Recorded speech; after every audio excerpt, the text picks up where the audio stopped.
guys, TheGearChange here, back with another video. If you guys saw my last install on the Focus, you will know that this is a back-to-back video, which doesn't happen often, but I have a Gearbox mount here in my hand, ready to go on the Focus. I don't know what the current condition is. I didn't know what the current condition of the torque mount was, or the engine mount when I did them, but they were well and truly past it and pretty much cooked. So I think it'll be the same case for the Gearbox mount, so yeah, I'd like to think not, but, you know, I wanted to sort of get all three of them just done sort of closely together and then knock out anything else that needs doing, like coolant lines or other bits and pieces, especially since this is now the daily driver again. So, yeah, let's lower the car off the quick jacks, get the jack underneath, support the gearbox, and replace this mount.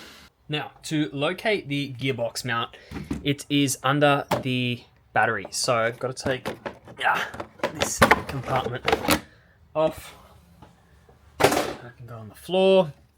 Got to obviously disconnect the battery itself, pull the battery out, take all these sort of things and clips and whatnot out of the way here, and it's just, you guys can't really see it from where I'm standing here, but it's just underneath the battery box there. So I'm going to take everything out the way, get my hydraulic sort of trolley jack underneath to support the weight. I've got a cooking board, believe it or not, to go underneath just so it's a flat surface instead of, you know, the top of the jack. I don't want to crack anything or damage anything, so I'll use that as a flat surface to support the weight, just like I did for the engine mount.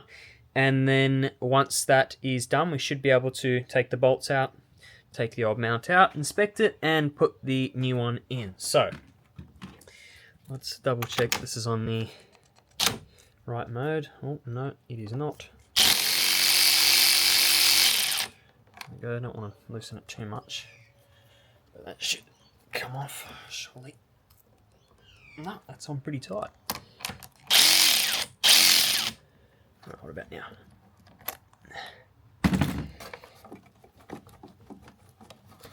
Yeah, that is rock solid for some reason. Could be from when I recently sort of cleaned all the connectors, but yeah, it should be a little bit easier to actually get off than that, but okay. Doesn't matter, we will focus on trying to get some of the other bits and pieces out, like these ones here.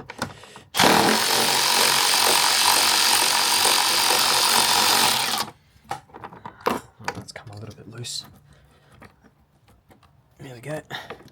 Right, there we go. That's how it should have come off in the first place. As for this one, won't really be able to get it with the electric sort of impact wrench, unfortunately. I'll just have to use a normal socket. Same for the ones at the very back for the negative terminal. But I'll get these out the way, pull the battery out, show you guys the bolts that need to come off, and then we can support that and get it out the way. It shouldn't take too long to do this mount. Again, a bit like the torque mount, it's mostly just making sure you're supporting all the right parts and there's no sort of issues anywhere else in the engine bay. So yeah, let me just get this out the way. Now, my intake is in the way a little bit, but it's not going to be in the way to the point where it's sort of going to stop me from getting the install done. I do have to disconnect the main fuse box or battery connector in here, this blue one. Oh, you guys can't see it. Hold on, I'll angle the camera for you. Just in here. So I need to sort of disconnect that. I'm not going to do it straight away. I'll do it in a little bit. But yeah, that is something you'll have to do. So once I've pulled that out, I'll show you guys how to unclip it. But for now, I'm going to get the 3 10mm bolts out of the sort of battery box housing, I guess. And once this is out the way, then we should be able to see where the gearbox mount is hiding just down there.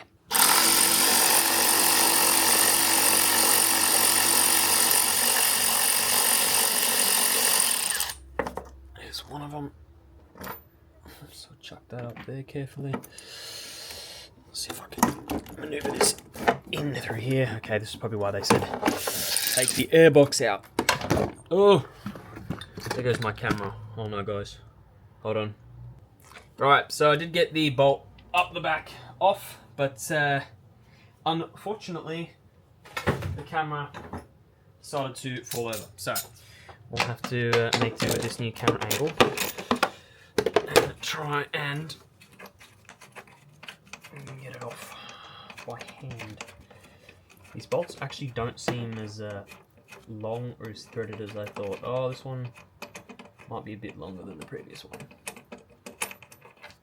No, exact same, just felt a bit longer. Oh well, let's get this one off. Don't think I've ever actually taken this battery box out because I haven't really had a reason to. I don't know if it'll be easy to get out the way. Obviously, as I said, I'm going to have to disconnect that fuse box, sort of main battery connector thingy. Alright, let's have a look. Will it come out, or will I need to remove my intake airbox thingy?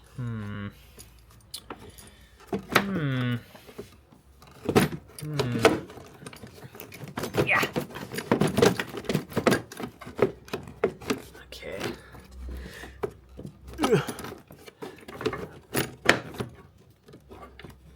I think it's because of this thing holding it. Hold on. Let's just give it a little,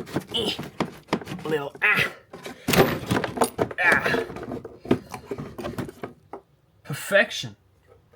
Who said the intake needs to come out?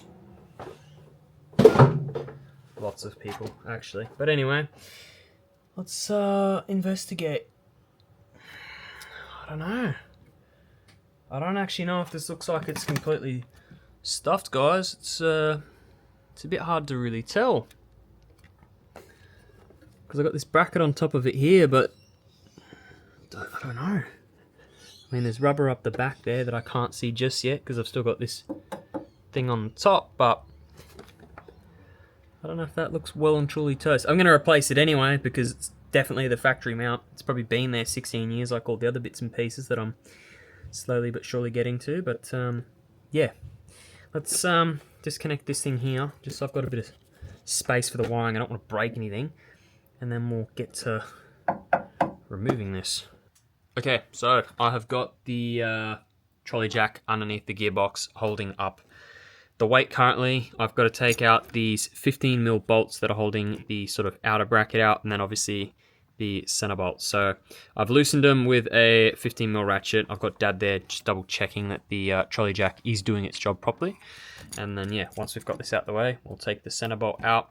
Have to support the gearbox, lift it up, put the new one down, make sure it's all lined up and there isn't any issues, and then we should be good to go. Alright, so the bracket that sort of sits on top and supports the battery box is out of the way. Now we have the main center bolt there to get out of the way. So a bit hard to tell what the rubber's actually looking like.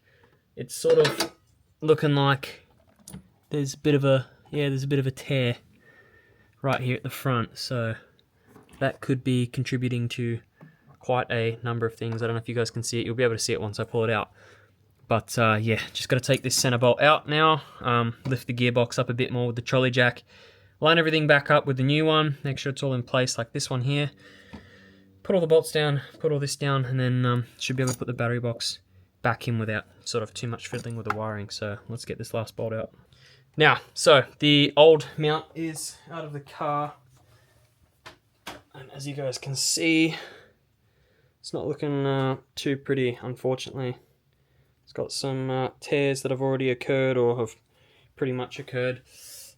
So, I've got the new one in its position. I've jacked the car up a little bit more. Probably need to pull the engine and gearbox forward a bit. You can sort of see where it needs to be lined up the back there. But yeah, once I've got it lined up, I've sort of just threaded this center bolt in the middle just to sort of keep it in position. Once I've got it all lined up, I'll put the smaller bolts on by hand just so it's in position, and then obviously tighten them up to spec with the torque spec.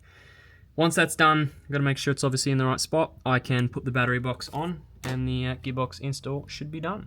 Now I have just tightened the bolts up the back here, and I've done them diagonally. I made sure that it lined up with where the old mount was. You could see like a little bit of a dirt line. So I had to sort of adjust the engine, sort of pull it into place, and also pull the bracket into place so everything's sort of sitting where it needs to be. So the engine didn't move a heck of a lot. I watched a few other videos and it seemed to, you know, need a lot of moving around, but mine didn't seem to sort of move a heck of a lot, and the bracket sort of just dropped straight on with little to no effort. So just have to tighten these up with a torque gun, and obviously tighten this up by hand as much as I can before I thread the main bolt in, which is a 18mm bolt. Okay, so it is the very next morning. I attempted to get it all done, but got distracted watching the footy. So I tightened all these up. The bolts were 48 Newton meters at the back, and I believe 148 Newton meters for the big center bolt. So I lined it all up with basically where the dirt sort of lines were, and I took a photo before and after, and it lined up pretty much spot on. So shouldn't have any issues with clearance or anything else like that. Everything seems like it's, you know, where it needs to be with the engine, and where I did the torque mount, there's no difference in sort of heights or, you know, where everything's sitting. So pretty much the game plan now is to put the battery box back on here, bolt that down, put the battery in, and obviously clip this back in. So I'll get the battery box now, I'll tighten it down, and then yeah, we'll put everything back. I'll have to put my sort of under tray back on to make sure that's all sweet, and then yeah, I'll take it for a drive and I'll see how it is. I'm sure it'll be fine. You know, it's 2 brand new mounts, and I've got a brand new one over here for the engine mount, so it should be sweet. So all in all, I wouldn't say it was the trickiest install. Again, I don't know if it would be any sort of better or worse if you were doing it sort of just with jack stands. I guess by me having the quick jacks, it does make it a fair bit easier because I can lift the car up and get sort of an even height. But yeah, I'd say it's just a couple-hour job roughly. So, and it's definitely worth doing if you haven't done it before. Battery box and fuse box have all been clipped back into place. I've tucked all the wiring away. I have done my best to, yeah, put everything where it needs to be. So, again, probably would have been easier if I removed the intake, but I just couldn't be bothered, and I thought, why not? See if I can do it with it there, because, you know, wouldn't have saved me a heck of a lot of time. But, yeah, all done now. So, gonna take it for a spin, and I'll let you guys know what it's like when I film the outro. Alright, so I just got back from a drive in the Focus, and it is much, much better. So, don't know if it was the torque mount that's mostly fixed it, or the gearbox one, or both. Probably both, but it's definitely a lot better than what it was before. Again, once you start sort of tuning your car or adding sort of bolt-on modifications, it's probably quite important to actually check mounts and other sort of bits and pieces on your car that are actually sort of aging. So I'm glad I've changed them over. It's much better now. Again, I'll probably have to do coolant lines and some other bits and pieces, other hoses and stuff like that, just for maintenance. Same thing for the Ute as well. I'll probably have to do a fair bit of maintenance, but I should have some more performance things coming soon. So yeah, if you guys enjoyed, be sure to like and subscribe, as it really does help me out, and I'll catch you in the next video. Thanks for watching.